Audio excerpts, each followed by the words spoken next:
दोस्तों, ग्रहण का विशेष महत्व होता है। कहते हैं ग्रहण के दौरान गर्भवती गृहिणी को कुछ बातों का जरूर ध्यान रखना चाहिए। शॉर्टकट में बताऊंगी आपको, जल्दी जल्दी अच्छे से समझिएगा किस किस पर असर डालता है। ग्रहण अगर भारत में पड़ रहा है तो बहुत ही ज़्यादा आपको स्ट्रिक्टली सब चीज़ों को देखना पड़ेगा कि गर्भवती गृहिणी को बाहर नहीं निकलना है, सोना नहीं है, भगवान का नाम रटते रहना, कुछ खाना नहीं है, और ग्रहण के दौरान पेट पर गेरू मल के रखना है। बहुत सी चीज़ें ऐसी होती हैं जो माननी होती है, नहीं तो इससे क्या होता है, बच्चा अपंग पैदा होता है, दिमाग से अपंग होता है, या फिर जो नाक कान होते हैं वो कटे हुए निकल जाते हैं बच्चों के। तो इस ग्रहण के दौरान जो काटने पीटने के लिए मना करा जाता है।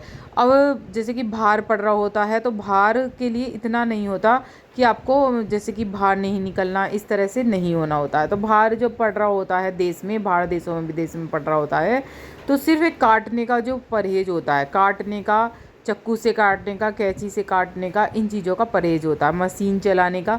तो इन चीज़ों को परहेज ज़रूर करना चाहिए, इसका असर आपके बच्चे पर पड़ सकता है।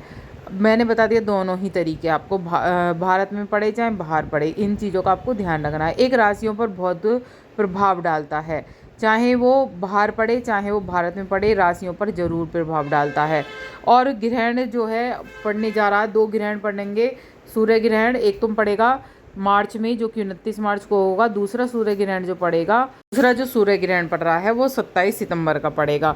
तो इन चीज़ों को ध्यान रखना है। अब बता देती हूँ दोनों ग्रहण कैसे कैसे पड़ेंगे। दोस्तों, दोनों ही ग्रहण भारत में नहीं दिखाई देंगे, ये बाहर दिखाई देंगे। 29 मार्च का जो टाइम है मैं बता देती हूँ आपको किस समय पड़ने जा रहा है। 29 मार्च में जो ग्रहण पड़ रहा है वो बाहर देशों में पड़ेगा, और उसका समय है दोपहर 2:21 से शाम को 6:14 तक पड़ने जा रहा है।